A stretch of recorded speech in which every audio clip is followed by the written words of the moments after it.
Okie dokie, geeks and freaks. We are about to go out on a 3 to 4 hour ride, and it is raining. It's all wet, but it's gonna let up a little bit, I think. But it's also a little bit cold, so I was gonna show you something really cool that I'm gonna do that maybe you could use yourself. So when it's cold and it's wet and stuff, the hardest part is getting going. And if you overdress, well, then you got to carry all this extra stuff. But overdressing makes getting started easier until you warm up. It makes it so you're not as miserable. It takes the edge off of it, so you actually want to go out and ride. Well, then where are you going to store all this stuff? I can store some stuff in here, but a string backpack, which I took on a run yesterday. You can go to YouTube, Zen Endurance on YouTube, and see how I turn this with straps. The amount of storage in here when my clothes get too hot and I'm ready to take them off and shed them, I just stuff thing after thing after thing after thing in here. And also, if you hook the top of your 2-liter bag across the top of the string, then you can carry it as a hydration pack. It's really cool. I've done it for long distance trail running, ultra marathons and stuff. So I've got on a vest, an underlayer under my jersey, another set of arm warmers, and gloves, but then gloves on top of gloves. And I just pulled the bladder out of my camelback and just put it in here. And what'll happen is I'm wearing a beanie hat, and what'll happen is I warm up, I'll just stop, and I timed it. It takes 45 seconds to take this off, put something in it, and then put it back on and then get going again. So it makes this way less uncomfortable and more fun. And then for fun, I mounted the watch with the timing bezel so I can do intervals, or if I want to time how long a dirt road is or something like that, I can just do this. And the cool thing about an analog watch is I just adjusted it so it's 9:15 right now. And so what I did is I just moved the hand so it was aligned this way. I don't know how to say that exactly, but 9:15 this way, and so it's off here. It looks like it's afternoon here, but I just moved the hands because I can. And this is waterproof diving watch. Or if I want to do an interval for 20 minutes, I can just go like this and then go. And when it hits 20 minutes, I'm done, or 15 minutes or whatever, right? All right, so let's get going and let's head down to the Navasota River and such and see what's up. Let's go. Okay, freaks and geeks. Boy, overdressing made the beginning so nice. And I was actually not cold, not too hot. It was just wonderful. And now it's pretty much stopped raining. It sprinkles off and on. So I put my vest, I had a visor in there. That's my backpack, my string backpack with just tons of volume. And oh, another trick is for your base layer, if you're wearing like 2-3 layers, make them all zippable in the front, and then you can get ventilation. And so what I did was my vest has a zipper in the front, my cycling jersey, my base layer has a zipper in the front, and then this has a zipper in the front. And then what I can do is unzip and get ventilation going to the front to cool down. So that kept me cool. As I started to overheat a little bit with the vest, I unzipped everything. So I was getting nice and cool ventilation through the front. Oh yeah, and I dropped tire pressure a little bit because it's wet, and so in turns and stuff. And the Hunt carbon wheels are doing awesome. Oh, and the other big thing is I'm doing no coasting. And you learn how to just like really let up on the power. It turns out that your average power is about the same or even higher, which is really great because when you coast, that's 0. And if you remember taking quizzes in school and you get a 0, that really brings down your average. So if you're always pedaling, then you can keep the average up a little bit better.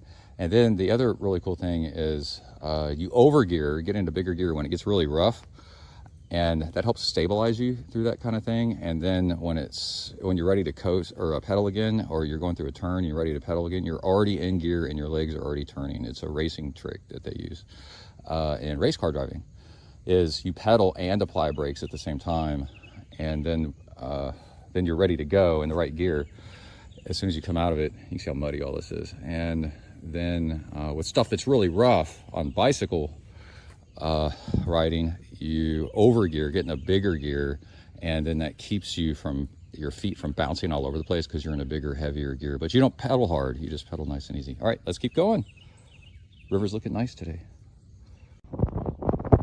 Okay, all you freaks and geeks, I am having one hell of a time. This is so much fun, even though you wouldn't think so, because the weather is, I think it's raining over there, and maybe over there, is, it's really windy. You can tell maybe it's picking up right here. And I'm gonna debate going down that road out there. I'm gonna try. That's Mud Monster Road. It's, what do you call it, peanut butter mud?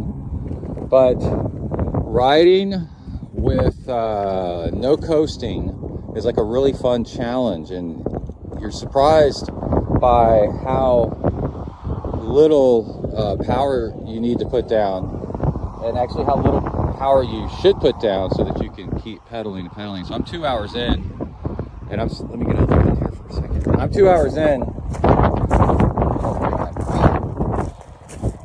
and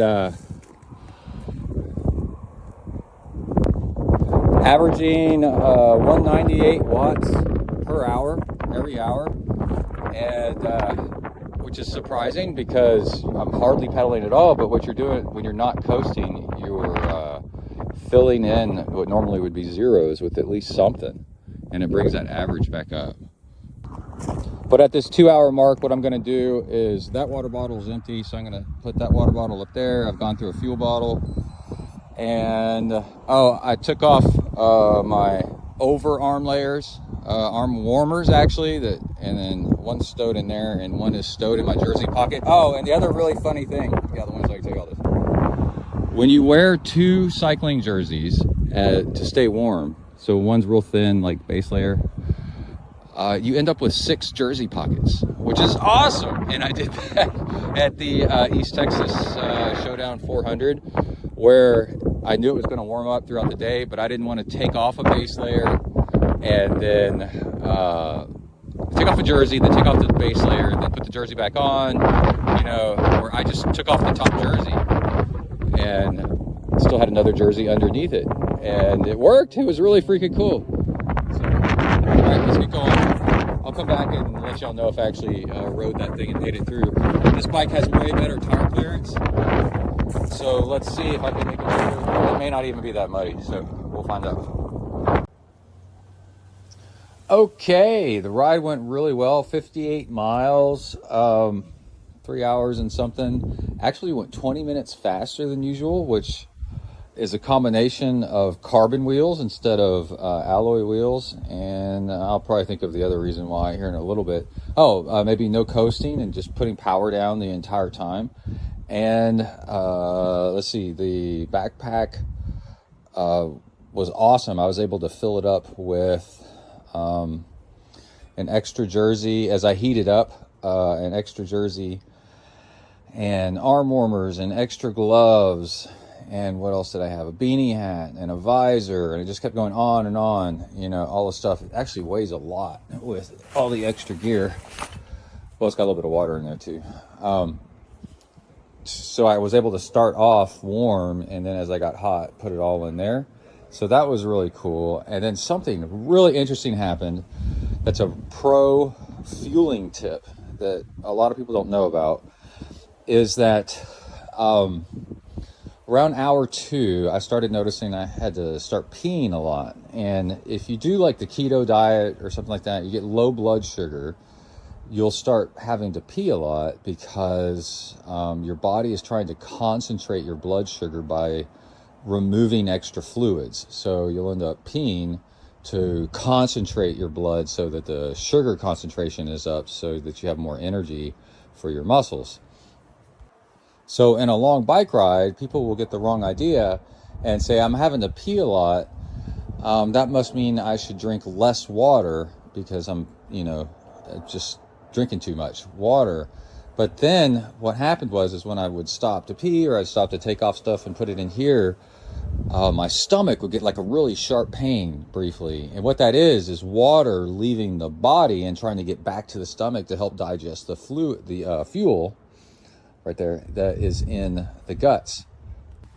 So what's actually happening is you're not drinking enough water to dilute your fuel so that your fuel can enter your bloodstream and provide you energy to your body.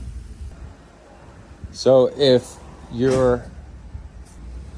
so the cure is not less water, it's actually more water, and then that'll help dilute the fuel, and then your energy levels will go back up because now you get more fuel into your bloodstream. And that's exactly what I did, and it worked. I have a dip, if you look at the graph on my workout, where I was low on energy and having to pee all the time, and I upped the water, contrary to what you think you should do, and then my power went up, and then I felt a whole lot better. All right, bye.